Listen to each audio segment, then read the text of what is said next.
नमस्कार। आज हम भगवद गीता के एक ऐसे अध्याय में उतरने वाले हैं जो यकीनन आध्यात्मिक साहित्य के सबसे यादगार, सबसे विस्मयकारी पलों में से एक है। अध्याय 11।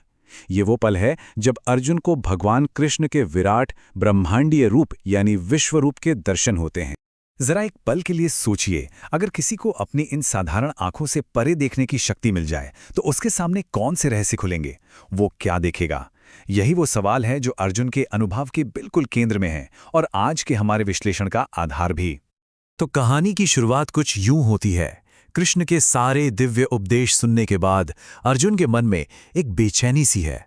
अब उसे सिर्फ सुनना नहीं है, अब वो उस परम सत्य को, उस परम शक्ति को अपनी आंखों से अनुभव करना चाहता है, देखना चाहता है। ये कोई मामूली अनुरोध नहीं है, ये एक नश्वर की, ईश्वर से की गई एक बहुत ही साहसिक विनती है जो सत्य को जानने की उसकी गहरी प्यास दिखाती है। और इसी एक विनती पर यह पूरा का पूरा अध्याय टिका हुआ है। सवाल यह है कि क्या अर्जुन इस दर्शन के लिए सच में तैयार है? कृष्ण तुरंत स्पष्ट कर देते हैं कि देखो, इस रूप को इन भौतिक आंखों से नहीं देखा जा सकता, ये संभव ही नहीं है। इसलिए वो अर्जुन को एक दिव्य चक्षु यानी एक दिव्य दृष्टि प्रदान करते हैं। ये एक विशेष कृपा है, असलियत को देखने और समझने का एक बिल्कुल नया तरीका जो हमारी साधारण इंद्रियों से कोसों दूर है।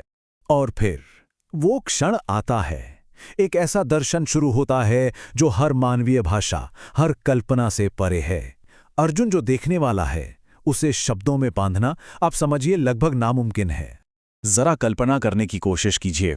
एक ही पल में अनगिनत चेहरे, हजारों चमकती हुई आंखें, अनगिनत दिव्य आभूषण और हथियार, सब कुछ एक साथ हर दिशा में फैला हुआ। ये एक ऐसा नजारा था जिसने अर्जुन की चेतना को बिल्कुल जड़ से हिलाकर रख दिया। अब इस भव्यता को कैसे समझाएं? गीता में एक अविश्वसनीय उपमा दी गई है। कहा गया है कि अगर आसमान में 1000 सूरज, एक नहीं 1000 सूरज एक साथ उग जाएं, तो शायद उनकी रोशनी उस विराट रूप की महिमा के बराबर हो पाए। ये हमारी कल्पना से भी परे है। इस अद्भुत और सच कहूं तो भयानक दृश्य को देखकर अर्जुन की जो प्रतिक्रिया होती है वो पूरी तरह से मानवीय है। उसके रोंगटे खड़े हो जाते हैं। वो विस्मय और श्रद्धा से हाथ जोड़कर अपना सिर झुका लेता है और उसकी आवाज कांपने लगती है। वो सिर्फ एक दर्शक नहीं है, वो उस अनुभव को जी रहा है। लेकिन कहानी यही नहीं रुकती। अब ये जो भव्य और सुंदर दिखने वाला दर्शन है वो एक भयानक मोड़ लेने वाला है, क्योंकि सृष्टि के साथ साथ अब विनाश का पहलू भी सामने आने वाला था। अब अर्जुन कुछ और ही देखता है। वो देखता है कि दोनों सेनाओं के बड़े बड़े योद्धा कृष्ण के धधकते हुए मुंह में ठीक वैसे ही समाते जा रहे हैं जैसे पतंगे खुद ब खुद आग के लपटों में कूद जाते हैं, या जैसे नदियां तेजी से समुद्र की ओर भागी चली जाती हैं।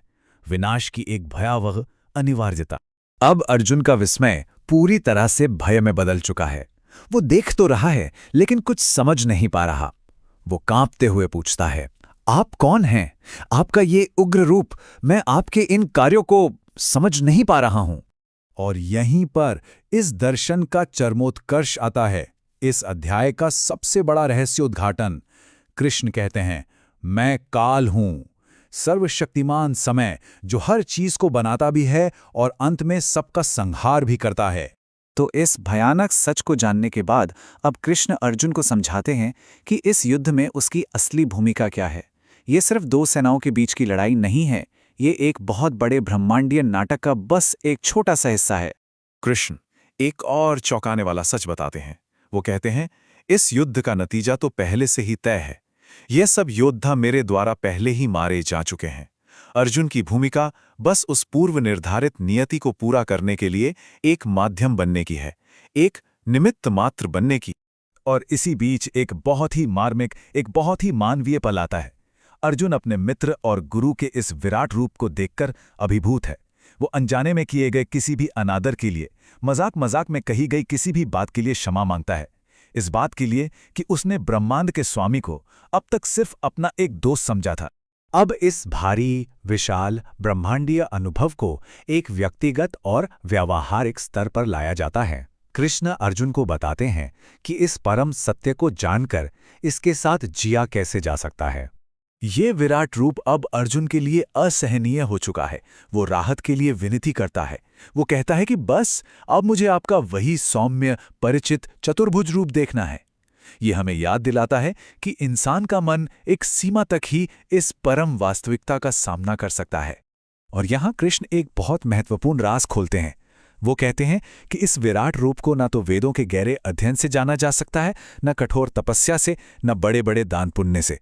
इसे जानने का, इसे सच में समझने का सिर्फ और सिर्फ एक ही रास्ता है, अनन्य भक्ति, यानी बिना किसी शर्त के एकनिष्ठ प्रेम और समर्पण।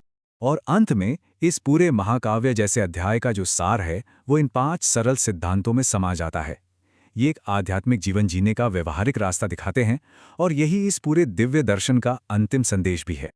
तो हम आज इस एक विचारोत्तेजक सवाल के साथ समाप्त करते हैं। अगर बनाने वाला और मिटाने वाला एक ही है, तो फिर उसका माध्यम, उसका निमित्त मात्र बनने का असल में क्या मतलब है? ये सवाल हमें इस दर्शन के गहरे अर्थों पर सोचने के लिए